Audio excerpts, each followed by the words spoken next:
Só para contextualizar, nós vamos dividir o tempo, né, Tairi? Vamos falar juntos, e o Tairi vai iniciar, mas a gente abre pedindo licença para a nossa ancestralidade, tanto a que está enraizada a partir da nossa Abya-Yala, quanto a que está e vem do outro lado do oceano. Dito isso, vamos ao nosso dedo de prosa. Boa noite, gente. Boa noite. Eu preciso começar dizendo que a gente concorda, a gente vai tentar fazer uma fala bastante rápida, né? Também por conta do horário, então a gente concorda com esse debate todo que a gente tem feito até aqui, né? Porque, o risco, quando a gente tenta falar de forma resumida, o risco de interpretação um pouco diferente às vezes existe. A gente fala a partir do movimento de pequenos agricultores, né, que é uma organização camponesa. A gente reivindica o campesinato como uma classe social, como um ator social importante para o processo de mudança da sociedade.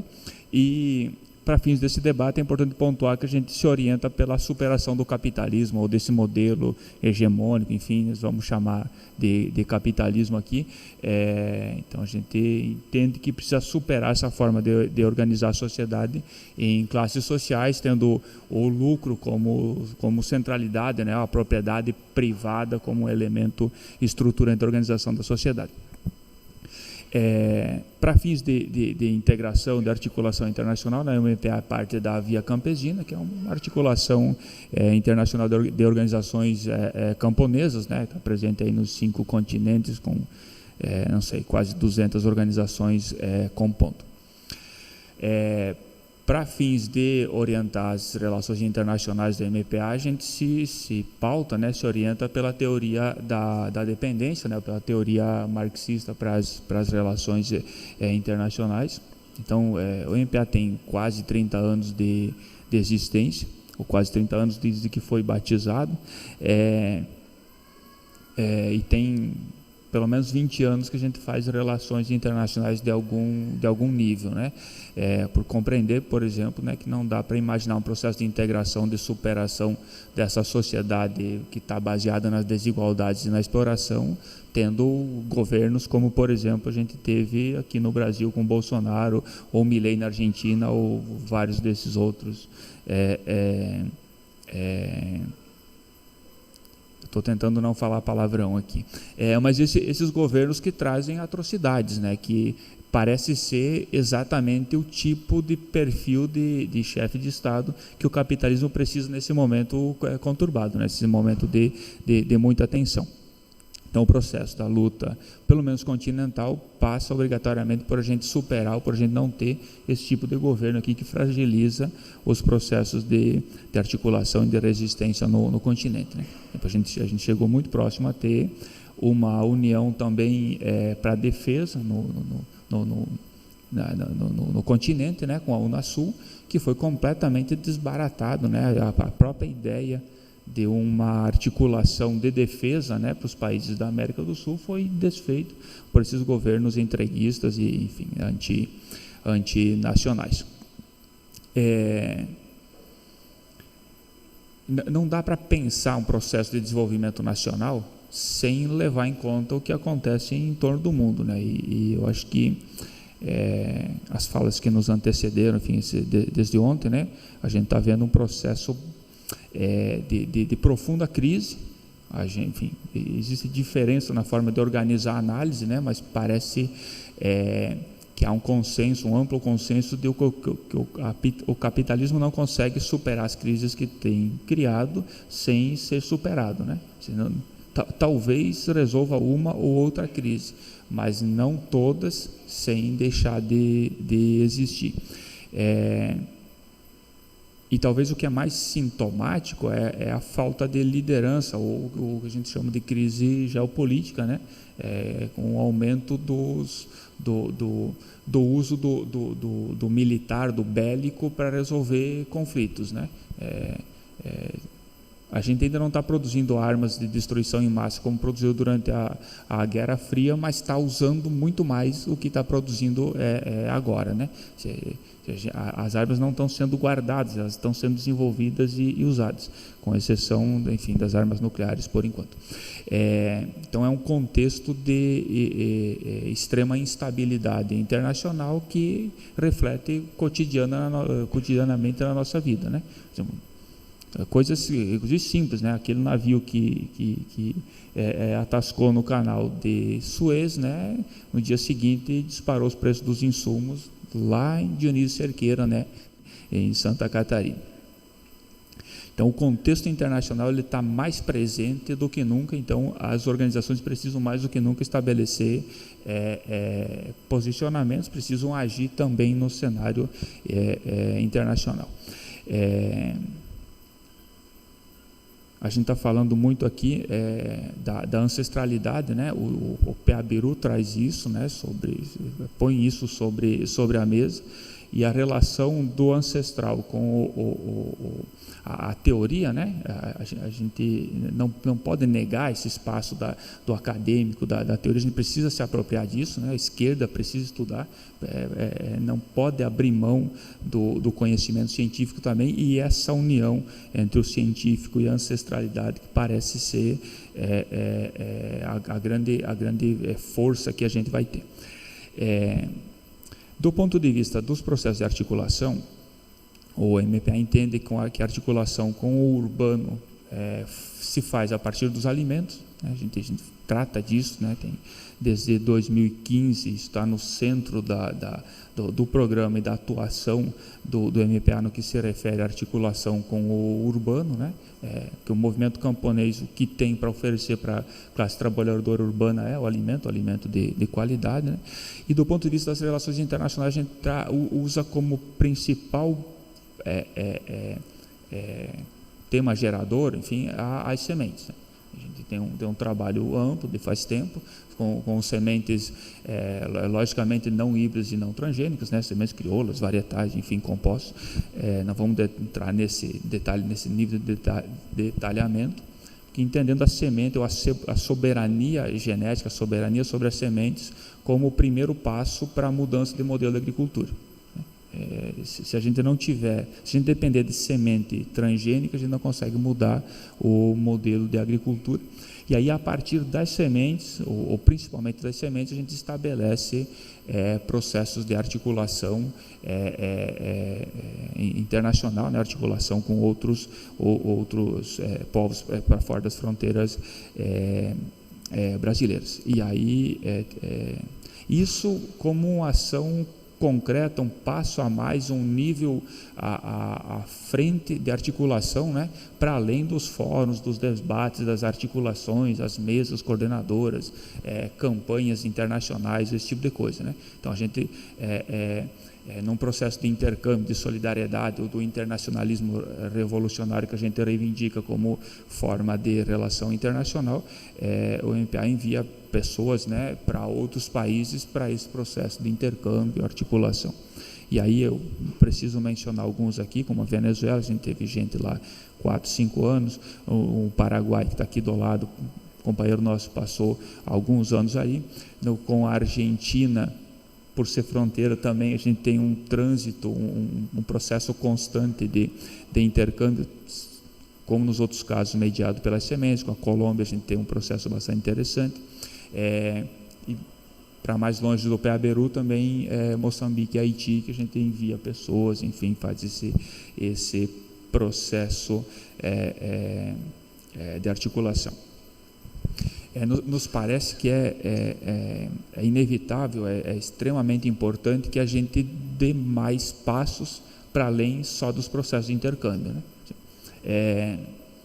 E isso não significa que o que a gente está fazendo, o que está feito até agora, seja pouco, seja insuficiente, né? Acho que a existência da UNILA é um marco importantíssimo, né, nesse processo de integração latino-americana. Esse seminário é extremamente importante, assim como todas essas articulações que a gente faz, os intercâmbios, às vezes bilaterais, entre as organizações ou entre instituições governamentais, entre os próprios países, enfim, tudo isso é extremamente importante, mas a gente vai precisar, é inevitável que aconteçam coisas mais estruturantes, que a gente dê mais passos, né?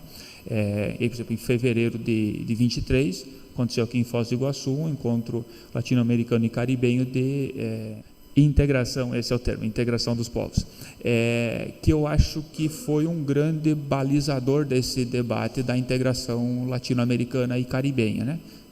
Inclusive para reivindicar os caribes, né, como povo que foi dizimado porque se negou, né, nunca se submeteu a ser escravizado ou qualquer outra coisa. E esse encontro de 23 apresentou, a gente consensuou um conjunto de desafios e algumas coisas com um nível de detalhamento bastante importante, né? Talvez de forma mais geral ficou consenso, né? Ou foi consenso naquele encontro que a América Latina e Caribe precisa ter um programa comum de desenvolvimento. E aí não é esse desenvolvimento capitalista, ocidental, branco, urbano, né? Colonial. A gente precisa superar essa forma, né? E a gente falava de algumas coisas, né? Enfim, aquele encontro produziu algumas sugestões de a gente imaginar ações concretas. Por exemplo, brigada para casos de contingência, né? De emergências climáticas ou qualquer coisa do tipo, porque os povos precisam dar passos nesse sentido. E aí, quando tem um governo que está a serviço do seu povo, é o governo que pode fazer, mas ele não pode imaginar que, por exemplo, um eventual governo Bolsonaro vá ser solidário com um país vizinho, né? Então, os povos também precisam se organizar, precisam desenvolver formas, mecanismos, metodologias, estruturas organizativas para ter ações concretas para além das suas fronteiras. Ações concretas para além dos processos de articulação. Inclusive, né, acho que é importante recordar aqui as sugestões, as provocações, para a gente começar a imaginar uma bandeira latino-americana e caribenha, um hino para esse continente, para ir tendo coisas também da vida material que conduzam, que sirvam de aglutinador, né, de unidade continental aqui. Por conta, né, enfim, e aí vou começar a ser redundante aqui, mas a crise geopolítica é uma ameaça extremamente grande, potente, mas cria oportunidades também, né? Como o mundo está dividido, existem pelo menos dois grandes polos em disputa, isso pode criar oportunidades para o mundo multipolar, né? Então, um programa latino-americano e caribenho pode nos dar a oportunidade de ser, enfim, de ter um grau maior de soberania, né, de independência e assim por diante. Conforme a gente combinou, nós dividimos o tempo, mas nós partimos de um ponto comum. O Tairi fez uma belíssima análise de conjuntura aqui com vocês, e agora eu gostaria de convidar vocês a entrar um pouquinho dentro da mística da militância camponesa, a partir dessa leitura da nossa América Latina e Caribe, da nossa Abya Yala. E me preocupa muito a forma como, em diversos momentos, aqui no nosso encontro mesmo, o Peabiru ele foi tratado como coisa. Ele foi coisificado. Como se conduziu, em muitos momentos, a redução do Peabiru a uma ideia de posse. Mesmo a palavra patrimônio, eu confesso para vocês que ela me incomoda. Me parece que isso induz a uma espécie de sequestro justamente sobre a ótica desse capitalismo que o Tairi comenta, que a professora comentava antes. Né? Essa imposição, essa lógica imposição que vem a seguir de preço e subvertendo a ideia de valor. E aí eu quero lembrar o nosso querido e saudoso Dom Pedro Casaldáliga e as suas palavras sempre poéticas, mas desafiadoras, quando ele diz que malditas sejam todas as cercas, malditas todas as propriedades, privadas que nos privam de viver e de amar. Malditas sejam todas as leis amanhadas por umas poucas mãos para ampararem cercas e bois e fazerem da terra escrava e escravos os homens. Nós realmente estamos dispostos a empenhar os nossos esforços para que se construa um roteiro repleto de cercas, de muros, de bilheterias, de ingressos caros, de portas fechadas para aqueles que de fato são e representam o que não o caminho foi, mas o que ele é. Importa sim a história, importa o registro, importam os vestígios, mas Peabiru não é apenas traçado. E aí eu gostaria de ilustrar com um relato breve de uma vivência que nós tivemos envolvendo 3 personagens muito singelos, mas muito importantes. Um guardião de sementes, um frade e um rezador guarani. Não é história, não é parábola, é fato. No Instituto Cultural Padre Josimo, nós temos um programa continuado que se chama Sementes de Solidariedade e que busca levar sementes protegidas e multiplicadas por guardiões e guardiãs do Rio Grande do Sul até comunidades quilombolas, comunidades camponesas carentes e, sim, comunidades dos nossos irmãos e irmãs indígenas. Isso já vem cerca de 8, 10 anos. E em 2021 nós tivemos um caso que é o que eu compartilho com vocês.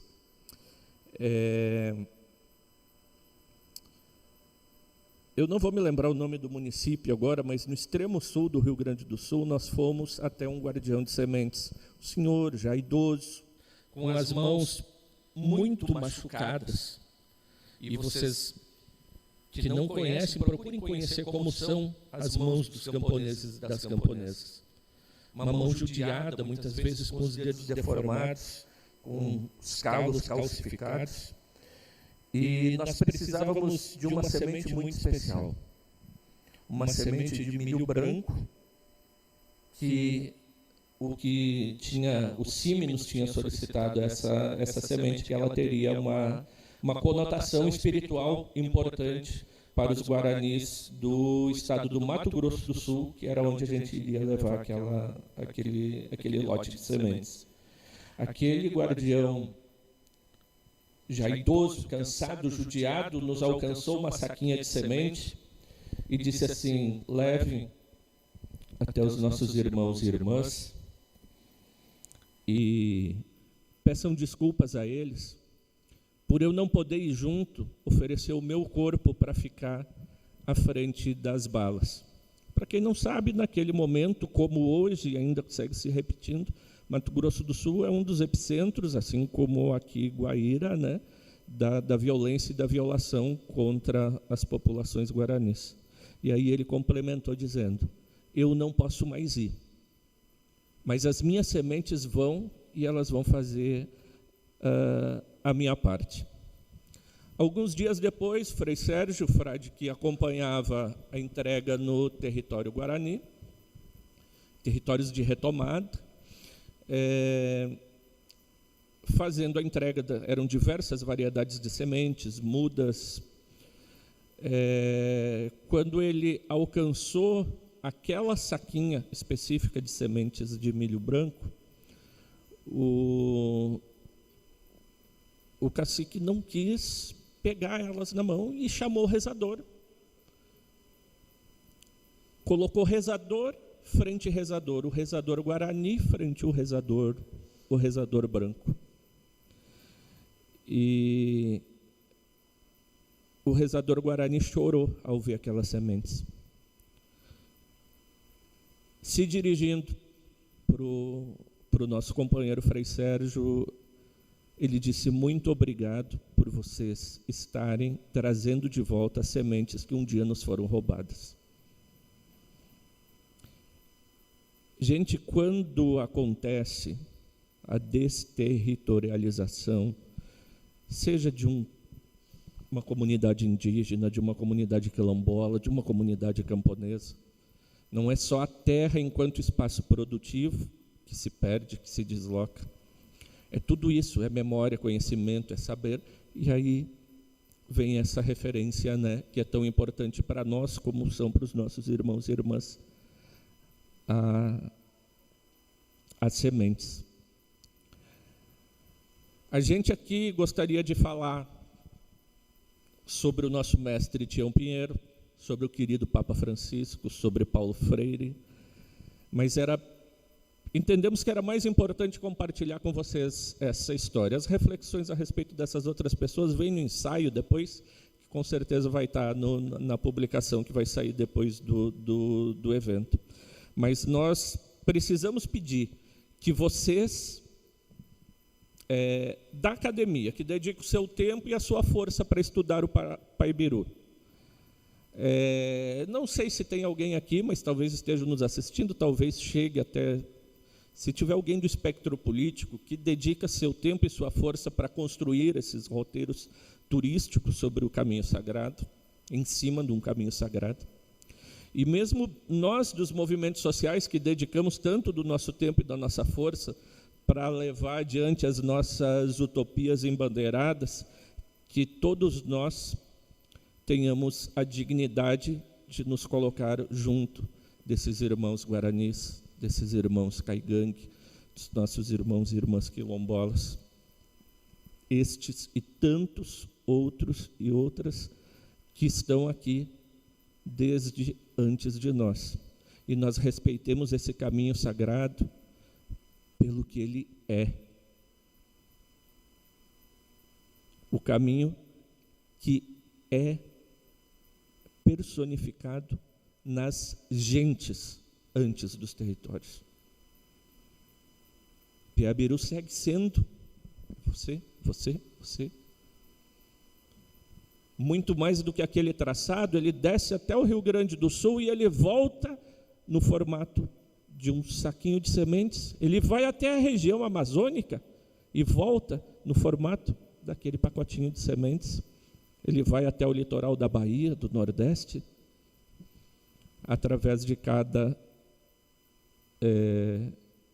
gesto e cada ato, como que nós praticamos hoje, quando nós saímos daqui, percorremos alguns metros e fomos até a rua, trancar por alguns minutos uma avenida, para nos irmanarmos de forma solidária e viva, percorrendo um novo Paibiru, para compartilhar a luta dos nossos irmãos e irmãs quilombolas aqui de Foz do Iguaçu. Que cada gesto, cada palavra, cada ação realizada seja impregnada por um grito em defesa dos nossos irmãos. Em todo e qualquer lugar. E a gente faz essa reflexão especial sobre Guaíra e sobre o Mato Grosso do Sul. Mas a gente pensa em todos os locais, em todas as famílias, independente do nome, que os herdeiros de Pachamama e os legítimos filhos de Abya-Yala estão ameaçados sob os canos das espingardas e dos fuzis, dos verdadeiros invasores deste tempo, que nós estejamos abraçados com eles. Se não for assim, repetindo as palavras do nosso companheiro que falou na primeira mesa, que se não for com o rezador junto, não tem sentido. Se não for assim, se não for para brigar junto e para defender a existência das pessoas que são o Piabiru, não terá sentido. A gente tem uma elite muito pequena que manda no mundo, né? 2% da população que dita os rumos, e dita mesmo, né? E toda tentativa ou diante de qualquer ameaça a esse poder, político e econômico principalmente, né? Desata uma reação violenta, né? Então, todos os processos de resistência ou de luta, a partir do momento que toda vez que passa da resistência para o enfrentamento, vem um processo violento, né, de destruição dessas experiências. ou mesmo que só esteja atrapalhando, já é suficiente para uma agressão sem o mínimo de proporções. Está aí a Palestina, né? Então, existe isso, né? O processo de transição ele não vai ser pacífico. A classe trabalhadora é pacífica, né? Mas em algum momento o processo termina em violência, porque a elite sempre reage dessa forma, né? Esse elemento. Esse modelo de sociedade, o capitalismo, ele não vai sobreviver, ou a gente desaparece junto com ele, né? Então, vai cair, ele não se sustenta, vai entrar em crise.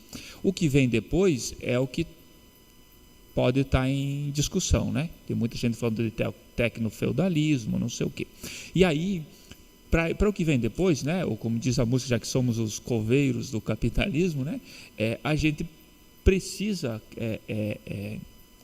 e aí não é recorrer a teorias antigas, né? Não enfim, a gente precisa consensuar enquanto humanidade o que a gente quer para depois, né? Ou enquanto a gente parte da organização primeiro em classe, depois todas as outras formas, né, de identidades que se tornam resistências, né? Não há dúvida que a pessoa que é classe trabalhadora, mas é negra, indígena, camponês, enfim, mulher, sofre um grau de violência e exploração maior do que o homem branco operário, né? E aí, talvez a gente esteja vivendo uma dificuldade, ou talvez ainda seja ressaca do pós-Guerra Fria, enfim, mas a gente tem dificuldade de compreender a necessidade e o lugar da organização no processo. Inclusive quando se refere às tentativas de estados soberanos ou estados nacionais. Porque aí os nossos programas ficam limitados, né? Inclusive, às vezes, os governos que se pretendem soberanos, né, ou os governos que pretendem construir uma outra forma de organização do Estado, com soberania, enfim, às vezes se perde, né? E aí, essa proposta do que a gente quer para depois do capitalismo, acho que ela tem muito que aprender com essas formas de ser e de existir, né? Que não se submeteram à lógica hegemônica do capitalismo, né? Ou seja, a gente tem povos que depois de séculos ainda não se convenceram, não se dobraram diante do capitalismo. Então, isso me parece que é muito mais forte, muito mais potente, é muito mais inspirador do que a teoria, né? Mas, enfim, precisa juntar as coisas, né? Porque aí essas cosmovisões indígenas, quilombolas, outras, mundo afora, são mostras vivas de que o capitalismo pode ser superado e é possível viver de outra forma. Hoje pela manhã acho que foi eu não vou botar um monte de adjetivos aqui, mas foi muito importante. Por exemplo, a gente passou a manhã toda conversando com a Maria e em nenhum momento na análise dela apareceram elementos da economia. Ela nunca falou em nenhum momento durante a manhã ela falou de custo, de dinheiro, de renda. A preocupação dela era outra, né? Era a sobrevivência do planeta, era a preocupação com a vida, a erosão do solo. Você veja que ela está num contexto vítima de uma agressão extremamente potente, né? A estrutura estatal atacando a existência do quilombo, e ela estava preocupada com a sobrevivência do planeta. Em nenhum momento ela falou de renda, de recurso, de dinheiro. Você vê que quando a gente falava do sagrado no primeiro dia, né? É isso, não? O sagrado aí, porque o sagrado do capitalismo é o dinheiro, é o lucro, né? O sagrado desse quilombo é a vida, é a existência das pessoas. A preocupação dela é muito maior com as relações com as pessoas que estão por aí do que com o econômico. Não apareceu, vocês estavam lá, não vão me deixar mentir, né? Ela não falou do aspecto econômico, do economicismo, né? Inclusive, ela não se preocupou em nenhum momento com estrutura. Acho que alguém falou de energia elétrica em algum momento, né? Me parece muito lindo. Vou tentar reagir sobre isso da UNILA, né? A gente pode imaginar formas, né? O melhor caminho para chegar nas coisas, mas às vezes tem que fazer, né? Tem que fazer e vamos ver o que dá certo, né? Às vezes são muitos caminhos. paradigma cartesiano para a gente pensar que só tem uma forma, né? E aí a gente se mata para decidir qual vai ser a forma de fazer e a escolha é errada, né? Tá cheio disso, né? Então, às vezes, tem que fazer, né? E tem grandes processos que começaram por um viés que parecia que não tinha significado, né? Ou fazer uma cerimônia na Bolívia, se preocupar com não sei o quê, com gelo, com uma ancestralidade, e se tornou um processo de mobilização tão potente a ponto de pôr um indígena como presidente, né, sabe? Então, às vezes, começa pelo singelo, pelo que faz sentido fora da lógica economicista do lucro. E aí, me parece que o programa, né? Eu estou chamando de programa, mas é uma proposta clara e consensuada do que a gente quer, né? Uma estratégia é a diferença entre as coisas dar certo ou não. Porque às vezes uma ação muito simples, né? Que seja uma ação de turismo numa comunidade indígena, se ela é parte de uma estratégia maior, né? De uma estratégia de resistência, de enfrentamento, de construir outra sociedade, pode fazer todo sentido, por mais que seja uma atitude, uma ação singela, assim, né? De ter renda e a comunidade resolver o seu problema material imediato, né? Agora, se não tiver uma proposta, se não tiver uma estratégia clara, né? A melhor ação se perde porque a gente faz a coisa correta, no tempo certo, da melhor forma possível, mas não aponta, né? Não conduz para um objetivo importante, e aí a gente fica divagando, né? Enquanto movimentos sociais, a gente tem várias experiências, né? Enfim, precisa ter um programa, precisa ter estratégia, né? Porque senão a gente fica divagando, a gente não sabe para onde quer ir, aí nunca vai nem saber se chegou, né? Porque às vezes a gente tem sorte também, né? Não é sempre só azar.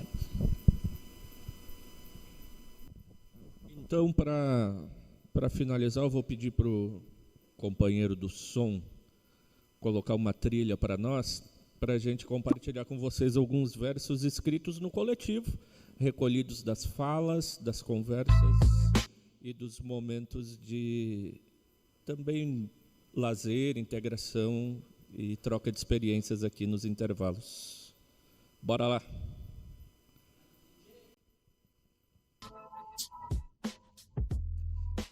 Imagine uma semente pequenina, quase nada, mas dentro dela dorme um povo inteiro, uma história guardada. É palavra viva, é comunicação da terra com quem cuida dela. Semente é palavra é poder. Semente é palavra é poder. Brota do chão, faz renascer.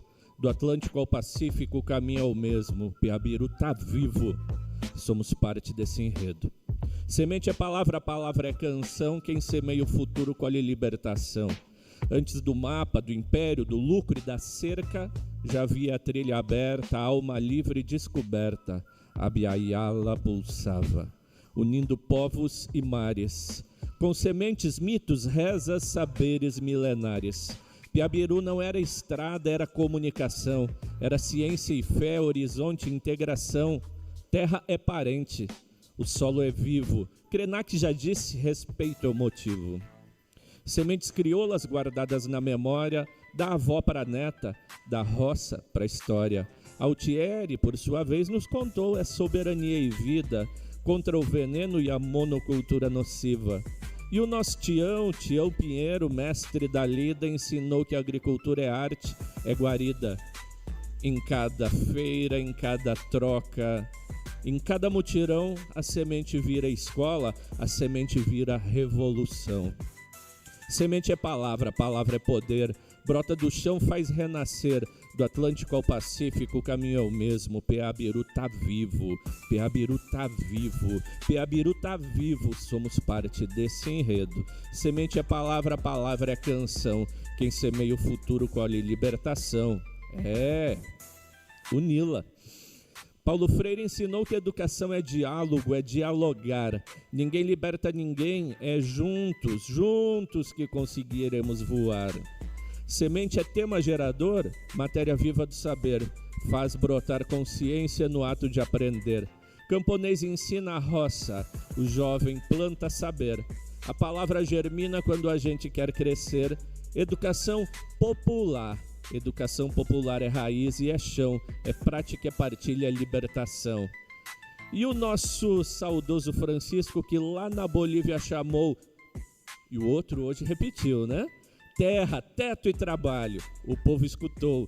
Disse que os pobres são poetas, constroem comunhão, transformam dor em canto, pão em oração.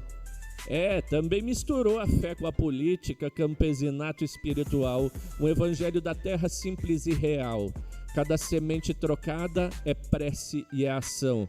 Evangelho da roça, da libertação. Semente é palavra, palavra é poder, brota do chão para fazer renascer. Do Atlântico ao Pacífico, o caminho é o mesmo. Piabiru tá vivo, somos parte desse enredo. Semente é palavra, palavra é canção. Quem semeia o futuro, planta rebelião.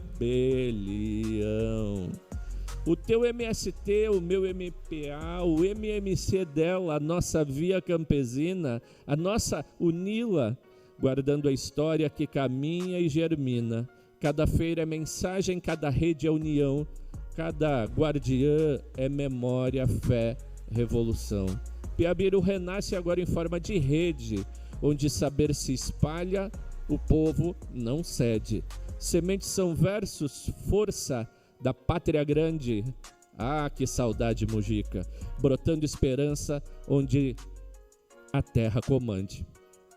Casal Dáliga gritou: malditas sejam as cercas, porque cercas dividem o amor e a vida.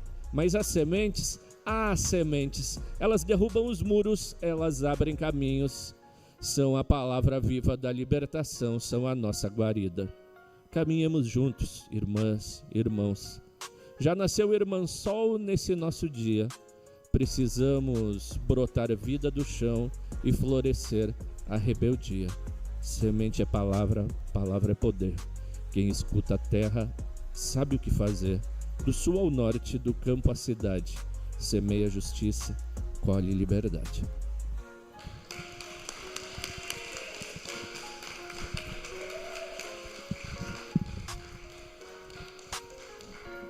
Só me resta dizer muito obrigada ao ET, a todos. E seguimos.